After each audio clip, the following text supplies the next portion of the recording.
চাঁপাইনবাবগঞ্জের ভোলাহাট উপজেলার Pallimangal institute of science and technology কলেজে ক্যান্সার সচেতনতা বিষয়ক সেমিনার অনুষ্ঠিত হয়েছে।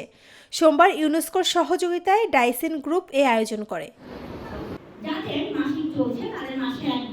ঢাকা বিশ্ববিদ্যালয়ের জেনেটিক ইঞ্জিনিয়ারিং ও বায়োটেকনোলজি বিভাগের সহযোগী প্রফেসর ডাক্তার মুশতাক ইবনে আইয়ুব, প্রফেসর ডাক্তার সাবিনা ইয়াসমিন ও প্রভাষক কানিজ ফাতেমা প্রমুখ বক্তব্য রাখেন। বক্তারা বলেন, সচেতনতা ও প্রতিরোধের মাধ্যমেই ক্যান্সার মোকাবেলা সম্ভব। ক্যান্সার কোনো ভীতিকর রোগ নয়। দেশব্যাপী ব্রেস্ট ক্যান্সার প্রতিরোধে জনসচেতনতামূলক প্রচারণা ডাইসন গ্রুপের উদ্দেশ্য।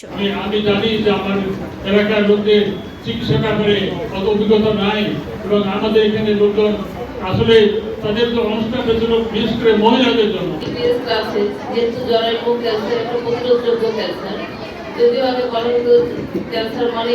সেমিনারে কয়েকশো শিক্ষার্থী সহ ডাইসন গ্রুপের কর্মকর্তারা উপস্থিত ছিলেন।